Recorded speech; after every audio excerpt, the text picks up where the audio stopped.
नमस्ते दोस्तों।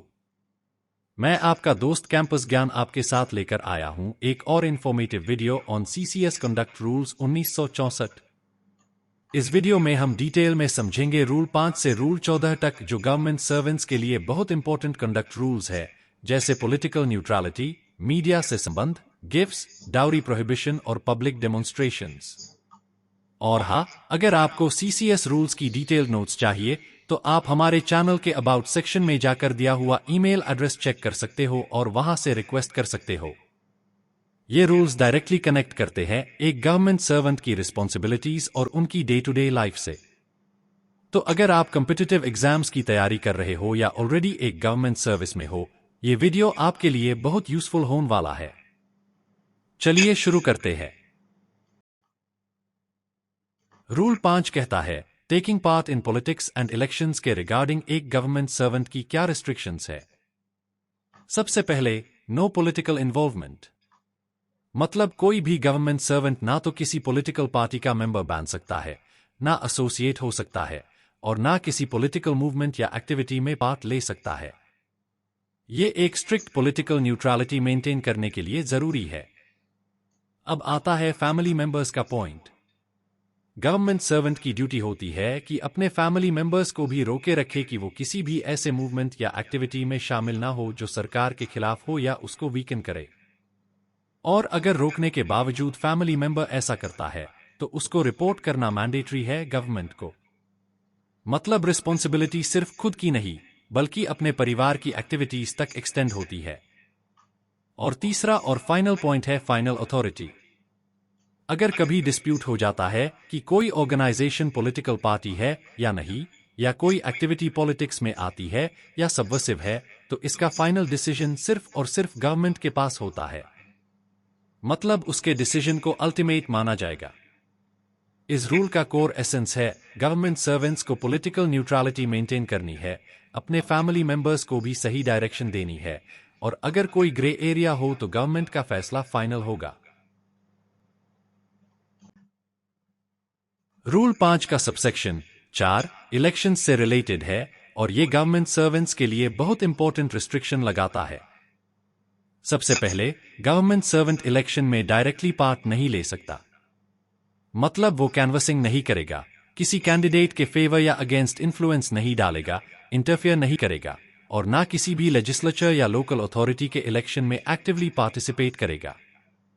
अब आते हैं प्रोविजोज या एक्सेप्शंस पर। एक राइट टू वोट। अगर एक गवर्नमेंट सर्वेंट क्वालिफाइड वोटर है तो ऑब्वियसली वो वोट दे सकता है, लेकिन एक इंपॉर्टेंट कंडीशन है, वो अपना वोट डिस्क्लोज नहीं करेगा। मतलब किसी को नहीं बताएगा कि उसने किस पार्टी या कैंडिडेट को वोट दिया। 2 ऑफिशियल ड्यूटी एक्सेप्शन। अगर गवर्नमेंट सर्वेंट को अपने ऑफिशियल ड्यूटी के पार्ट के रूप में इलेक्शन ड्यूटी करनी पड़ती है, जैसे पोलिंग ऑफिसर या इलेक्शन स्टाफ के तौर पर, तो उसको अलाउड है। ये किसी वायोलेशन के अंडर नहीं आता। अब एक इंपॉर्टेंट एक्सप्लेनेशन। अगर एक गवर्नमेंट सर्वेंट अपने पर्सन, व्हीकल या रेजिडेंस पर इलेक्टोरल सिंबल या स्टिकर डिस्प्ले करता है, तो ये माना जाएगा कि उसने अपना इन्फ्लुएंस यूज किया इलेक्शंस में। मतलब सिर्फ वोट देना अलाउड है, लेकिन सिंबॉलिक एक्ट्स भी स्ट्रिक्टली प्रोहिबिटेड है।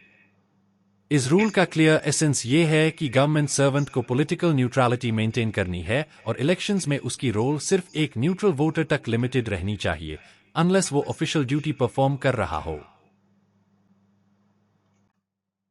अब चलते हैं रूल 6 ज्वाइनिंग ऑफ एसोसिएशंस पर। यह रूल कहता है कि कोई भी गवर्नमेंट सर्वेंट ऐसे किसी एसोसिएशन का मेंबर नहीं बन सकता जिसका ऑब्जेक्टिव या एक्टिविटी इंडिया की सॉवरेनिटी और इंटेग्रिटी के खिलाफ हो, या फिर जो पब्लिक ऑर्डर या मोरालिटी को हार्म करे। मतलब फ्रीडम ऑफ एसोसिएशन अलाउड है, लेकिन एंटी नेशनल या इमोरल बॉडीज का पार्ट बनना स्ट्रिक्टली प्रोहिबिटेड है। अब बात करते हैं रूल 7 डेमोन्स्ट्रेशंस एंड स्ट्राइक्स की। सबसे पहले डेमोन्स्ट्रेशंस। गवर्नमेंट सर्वेंट किसी भी ऐसे डेमोन्स्ट्रेशन में पार्टिसिपेट नहीं करेगा जो सॉवरेनिटी और इंटेग्रिटी ऑफ इंडिया, स्टेट की security, friendly relations with foreign states, public order, decency या मोरालिटी के खिलाफ हो।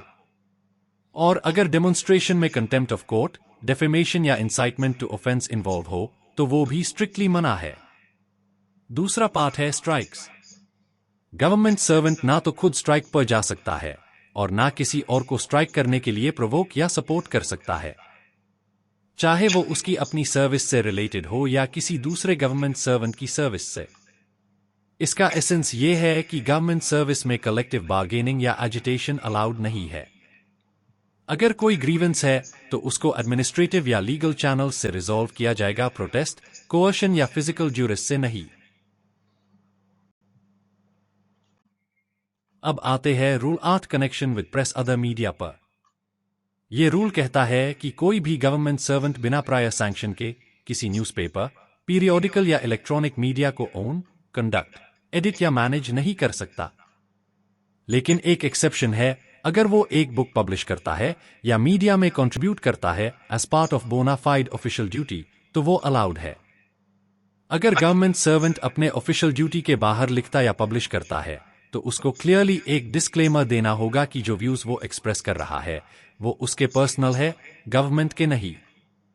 मतलब एसेंस सिंपल है, मीडिया इन्वॉल्वमेंट में न्यूट्रलिटी मेंटेन करनी है और अपने पोजीशन का मिसयूज पर्सनल या पॉलिटिकल इन्फ्लुएंस के लिए नहीं करना। अब आते हैं रूल 9 क्रिटिसिज्म ऑफ गवर्नमेंट पर। यहां क्लियर प्रोहिबिशन है कि कोई भी गवर्नमेंट सर्वेंट ऐसा स्टेटमेंट नहीं देगा, चाहे वो रेडियो, टीवी, प्रेस, पब्लिकेशन या पब्लिक अटरेंस के थ्रू हो, जो सेंट्रल या स्टेट गवर्नमेंट की करंट या रीसेंट पॉलिसी एक्शन को एडवर्सली क्रिटिसाइज करता हो। दूसरा, ऐसा कोई स्टेटमेंट भी मना है जो सेंट्रल गवर्नमेंट और स्टेट गवर्नमेंट के रिलेशंस को एम्बेरस करे या फिर सेंट्रल गवर्नमेंट और किसी फॉरेन स्टेट के रिलेशंस को डैमेज करे। लेकिन यहां एक एक्सेप्शन भी है, जो गवर्नमेंट सर्वेंट्स रूल 1(3) के प्रोवाइजो के अंडर आते हैं, उनको यूनियन या एसोसिएशन के ऑफिस बेयरर के रूप में अपने सर्विस कंडीशंस के सेफगार्डिंग या इंप्रूवमेंट के लिए व्यूज एक्सप्रेस करने की परमिशन होती है। और एक और परमिटेड केस है, अगर कोई स्टेटमेंट ऑफिशियल कैपेसिटी में या ड्यूटी के परफॉर्मेंस के तौर पर दिया गया है तो वो वायोलेशन नहीं होगा। एसेंस यहां भी क्लियर है, गवर्नमेंट सर्वेंट को पब्लिक क्रिटिसिज्म से बचना है, सिर्फ ऑफिशियल ड्यूटी या यूनियन रोल के स्कोप में अपना ओपिनियन देना अलाउड है। चलिए देखते हैं रूल 10 एविडेंस बिफोर कमिटी और अथॉरिटी। गवर्नमेंट सर्वेंट बिना प्रायर सैंक्शन किसी इंक्वायरी में एविडेंस नहीं दे सकता। अगर सैंक्शन मिल भी जाए तो गवर्नमेंट की पॉलिसीज या एक्शंस को क्रिटिसाइज करना मना है। एक्सेप्शंस गवर्नमेंट, पार्लियामेंट या स्टेट लेजिस्लेचर की इंक्वायरी, जुडिशियल इंक्वायरी या डिपार्टमेंटल इंक्वायरी, इनमें इन सैंक्शन की जरूरत नहीं है। Rule 11 communication of official information. यहां बैलेंस है ट्रांसपेरेंसी और सीक्रेसी का। आरटीआई एक्ट 2005 के अंडर गुड फेथ में इन्फो देना अलाउड है, लेकिन क्लासिफाइड डॉक्यूमेंट्स किसी अनऑथोराइज्ड पर्सन को देना स्ट्रिक्टली प्रोहिबिटेड है, अनलेस गवर्नमेंट परमिट करे या ड्यूटी के डिस्चार्ज में जरूरी हो। एसेंस ऑफिशियल इंक्वायरीज और आरटीआई ट्रांसपेरेंसी अलाउड है, लेकिन क्लासिफाइड इन्फो की सीक्रेसी मेंटेन करनी कंपलसरी है।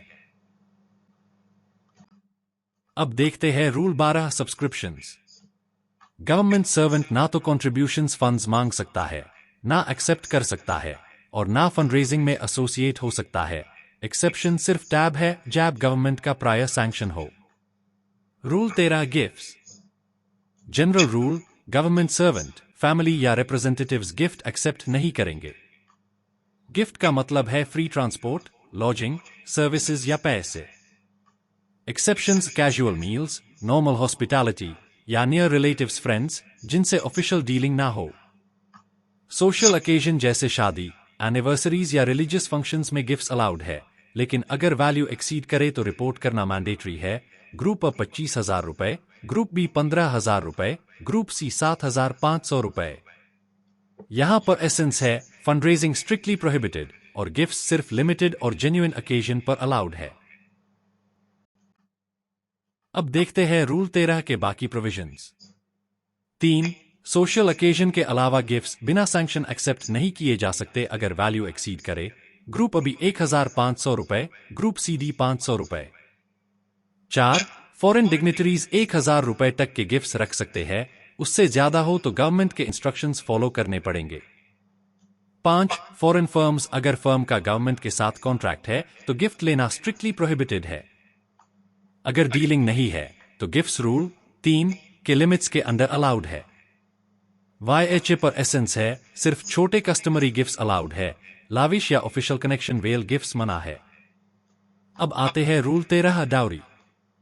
यहां क्लियर प्रोहिबिशन है, गवर्नमेंट सर्वेंट ना डाउरी दे सकता है, ना ले सकता है, ना डिमांड कर सकता है, डायरेक्टली या इनडायरेक्टली।